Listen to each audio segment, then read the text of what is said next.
নমস্কাৰ, শুভ সন্ধ্যা। আজি 2026 চনৰ 22 আগষ্ট 4 ভাদ 1948 হক আৰু শনিবাৰ। আজি সন্ধিয়াৰ মুখ্য বাতৰিসমূহ হৈছে UPSCৰ ঘোষিত তালিকাত নাৰায়ণ কোঁৱৰ ST হিচাপে উত্তীৰ্ণ হোৱাৰ বিপৰীতে শিক্ষামন্ত্ৰী ডক্টৰ ৰণোজ পেগুৱে শিক্ষা সচিব কোঁৱৰৰ প্ৰশংসাসূচক উদ্ধৃতিৰে STৰ সলনি সাধাৰণ শ্ৰেণীৰ প্ৰাৰ্থী হিচাপে স্থান লাভ কৰা বুলি উল্লেখ কৰে। ST নে জেনেৰেল ৰোল মডেল নাৰায়ণ কোঁৱৰৰ প্ৰসংগত শিক্ষামন্ত্ৰীৰ তথ্যই কৰিছে বিভ্ৰান্তি। বান বিত্তৰ পৰা শিক্ষালৈ কেন্দ্ৰীয় বিত্ত শিক্ষামন্ত্ৰীৰ দিল্লীত বৈঠক মুখ্যমন্ত্ৰীৰ।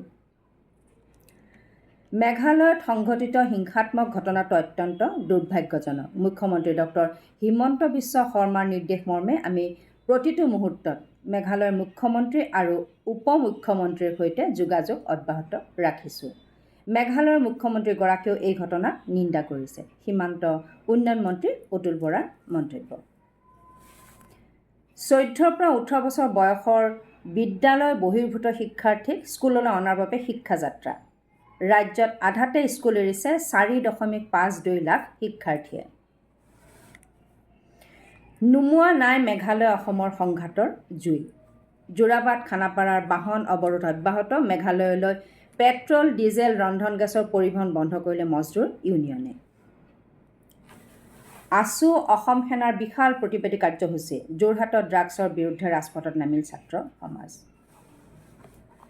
মেঘালয়ত থকা অসমৰ লোকৰ সুৰক্ষা সুনিশ্চিত কৰাৰ বাবে তৎপৰ দিছপুৰ অতুল বৰাৰ এয়া মন্তব্য। মেঘালয়ৰ উপ মুখ্যমন্ত্ৰীক অসমৰ সৈতে যোগাযোগৰ দায়িত্ব। যোৰাবাটৰ প্ৰতিবাদকাৰীৰ দাবীক লৈ দুই ৰাজ্যৰ মাজত হ'ব আলোচনা। কাজিৰঙাৰ ইক' চেঞ্চিটিভ জোনৰ দূৰত্ব হ্ৰাস। মুখ্যমন্ত্ৰীৰ সিদ্ধান্ত কাৰ্বি ৰাজ্যৰ পূৰ্ণ সমৰ্থন। বঙাইগাঁও মেডিকেল কলেজত MBBSৰ 100খন আসনত কেন্দ্ৰৰ অনুমতি। মুখ্য সচিব ৰবি কোট্ৰাৰ কাৰ্যকাল পুনৰ ছমাহলৈ বৃদ্ধি। আৰু শেষত দেশজুৰি চেনিৰ সংকট।